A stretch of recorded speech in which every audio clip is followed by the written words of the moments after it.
Hello everyone and welcome back to the UkeStuff channel.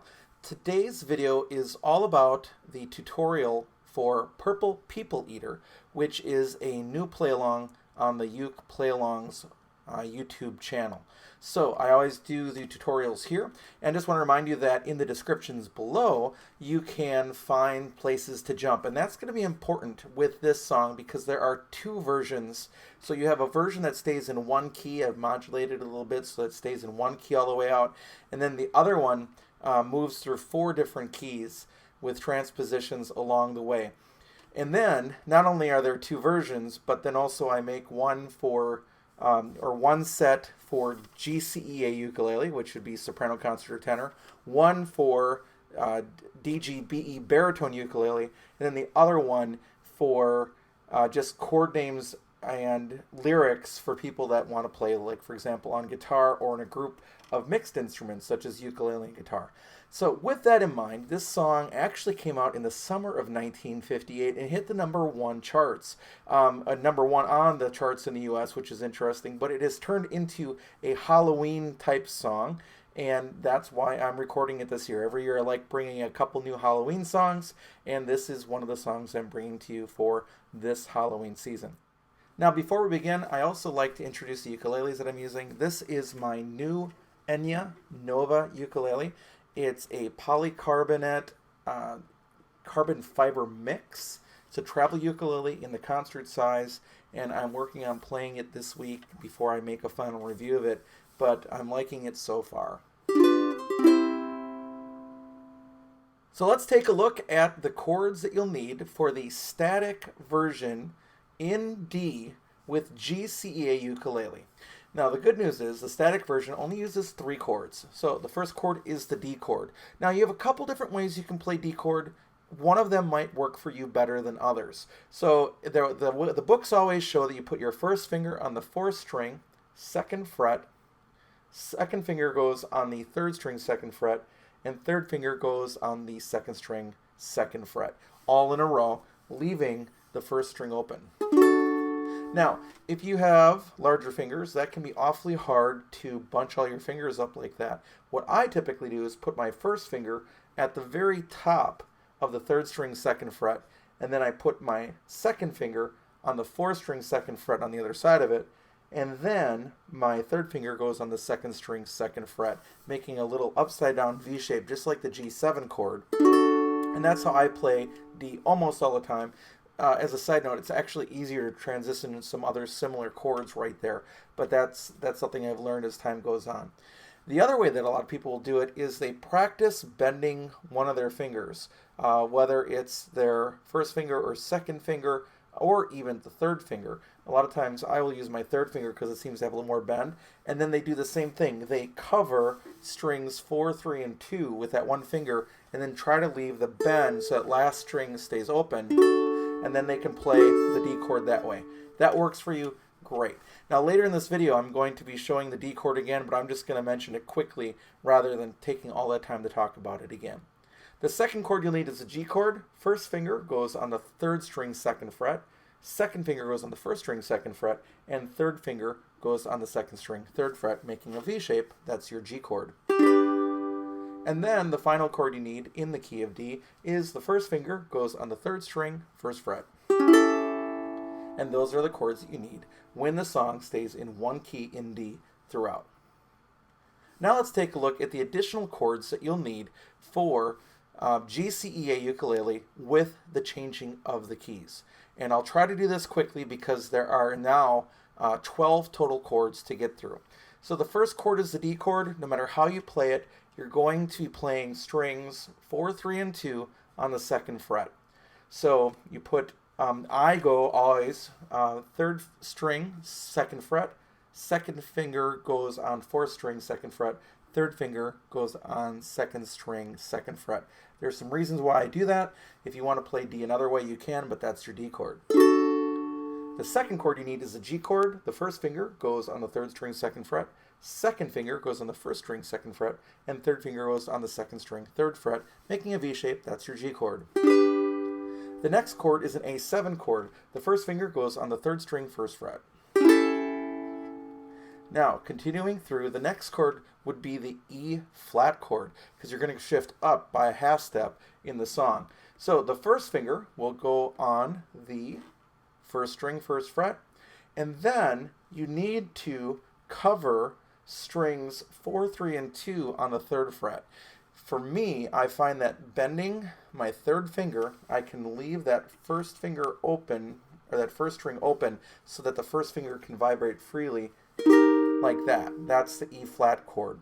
The next chord you're going to need is the A flat chord, and this one's a little tricky. If you notice where you're, if you were just playing the E flat chord, if you notice you're on the third fret, that's where your first finger has to go on the third string, third fret. Second finger goes on the first string, third fret. Third finger goes on the second string, fourth fret.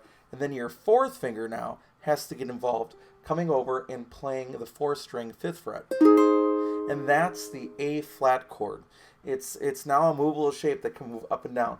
Now, there is an easier way to do this, which would be to bar all of the third fret and then play second finger on the second string, fourth fret, and third finger on the fourth string, fifth fret, making it an F shape up the neck if you want to think of it. But that's another thing that you can do to make that A flat. The final chord you'll need is the B flat 7, which is another bar shape. So if you've just barred that one, it's pretty easy to just slide up to the first fret and bar, and then with the second finger, play the third string, second fret.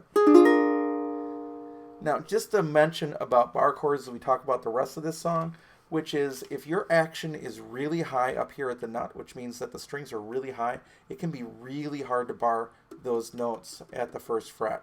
So, as always, if your ukulele isn't set up or you didn't buy it from a vendor, Enya's, like the ukulele I'm playing right now, Enya's have a great setup, so do Acklots right off of, for example, Amazon. But a lot of vendors, their ukuleles do need to be set up for you to be able to play comfortably at those higher frets on the neck. Okay, so after you've played in the key of E flat, then you get to switch up to the key of E. And basically, it's almost the same thing as we just learned. So on the key of E, the first finger goes on the first string, second fret. I'm going to bar notes on here. It's going to be on the fourth fret, strings 4, 3, and 2.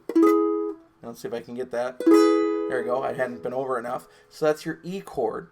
Then you can actually play the normal A chord, which is the first finger goes on the third string, first fret. Second finger goes on the fourth string, second fret.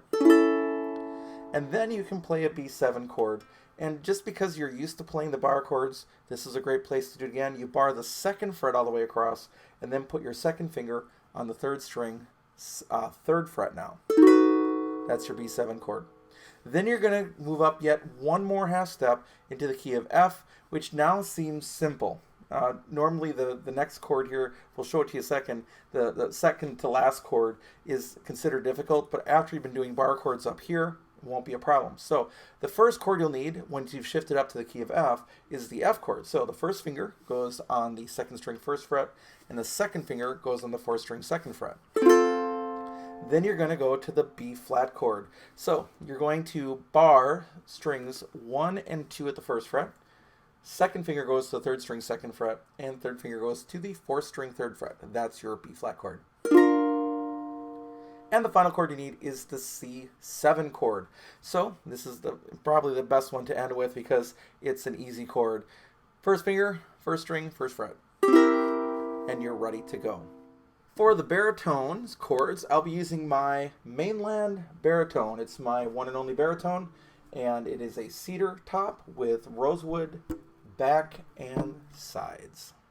Now let's talk about the chords that you need if you're going to be playing on a baritone ukulele. Let's start with if you're going to stay in the key of D. There are only 3 chords, and they're pretty simple on baritone ukulele. So the first chord is the D chord. What you're going to do is put the first finger on the third string, second fret, second finger on the first string, second fret, and third finger on the second string, third fret. That's your D chord. The next chord you're going to need is the G chord. The third finger generally goes on the first string, third fret. And then the final chord is an A7 chord. Now this is the full A7 chord. There's also a sort of Hawaiian A7, which is what they call it when you're playing on soprano, concert, or tenor ukulele. I'll show you them both. But the full A7 is when you bar all the strings on the 2nd fret, and then with your 2nd finger you play the 1st string, 3rd fret, and that's the full A7 chord. Now the other thing you could do is you can use 2 fingers. 1st finger goes on the 4th string 2nd fret, 2nd finger goes on the 2nd string 2nd fret, and that makes an A7 chord without the A in it. And you might want to try that one too. Either one of those is okay. Now let's take a look at what happens if you play the song with the 4 different keys that each move up by a half step. So let's do it. The first chord is a D chord. 1st finger goes on the 3rd string 2nd fret, 2nd finger goes on the 1st string 2nd fret, 3rd finger goes on the 2nd string 3rd fret. That's your D chord. The next chord is a G chord. 3rd finger goes to the 1st string 3rd fret. The next chord is the A7 chord. You bar all 4 strings at the 2nd fret, and then with your 2nd finger you play the 1st string 3rd fret. Then you shift up to the key of E flat, which requires now a little bit of acrobatics, so to say. So just like you made the D chord earlier, you're going to make that general shape, but up 1 more fret, but I will show you a shortcut in a second. So what you would do is no longer on the 2nd, but now the 3rd fret, you put your 1st finger on the 3rd string 3rd fret, 2nd finger on the 1st string 3rd fret, and 3rd finger on the 2nd string 4th fret. And then, because this string, the 4th string, won't sound right, you can play with your pinky the 4th string 5th fret. Now, that gets to be a handful, and if you have smaller hands it might be really hard to reach. Another thing you can do is you can bar across the 3rd fret, play the 2nd string, this is now the 4th fret, with your 2nd finger, and then with your 3rd finger reach across to the 4th string 5th fret with your 2nd finger, and you get that same exact chord using the bar chord. So if you can see what happens there, or if I play it the other way, I'm playing the same exact notes, just one's a little bit easier on the hands. The next chord you need is the A flat chord. So you're going to bar all 4 strings at the 1st fret, and then on the 4th fret on the 1st string, play with your pinky, and that is your A flat chord. The next chord you need is a B flat 7 chord. So you're going to move that bar chord all the way up to the 3rd fret, and then with the 2nd finger, you're going to play the 1st string 4th fret. That's the B flat 7 chord. So then, the next chord you're going to need is the E chord as the song moves up again. So the 1st finger is going to go on the 3rd string 1st fret, 2nd finger on the 4th string 2nd fret, that's your E chord. Then you're going to play the A chord.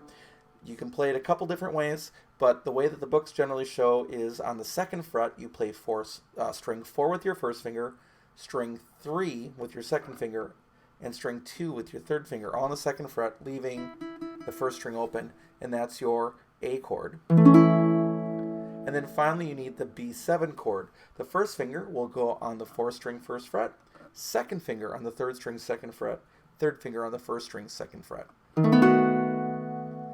Then the next thing you're going to do is to shift up to the key of F. So the first thing you're going to need to do is to play the F chord. Bar strings 1 and 2 at the 1st fret, reach over to the 3rd string 2nd fret with your 2nd finger, and then with your 3rd finger reach over to the 4th string 3rd fret. That's your F chord. Then you'll play the B flat chord. 1st finger goes on the 1st string, 1st fret. 2nd finger is going to reach down to the 3rd string 3rd fret, and then the 2nd finger will play the 2nd string 3rd fret. That's your B flat chord. And then the final chord requires a little bit of hand acrobatics, although you have 2 choices here. It's the C7 chord. The 1st finger will play the 2nd string 1st fret, and the 2nd finger will play the 4th string 2nd fret.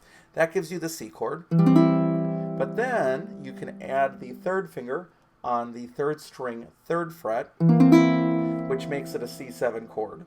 And you have the choice then, and here's the choice, of adding the 4th finger on the 1st string 3rd fret to give it that higher pitch at the very end, that's also the C7 chord, and that's the one that the book shows.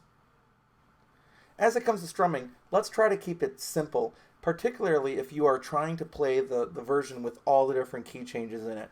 So let's just use a pretty simple rock strum. I'm just going to play that on a D chord, and basically it does this. It goes down, down, up, down, up, down, up, down, down, up, down, up, down, up, with a stress on beats 2 and 4. And when you speed it up, it's going to sound like this.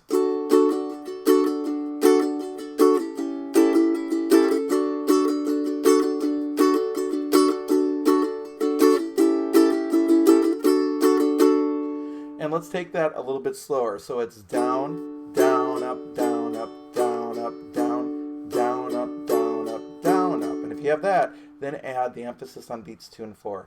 Down, down, up, down, up, down, up, down, down, up, down, up, down, up. Now let's speed that up.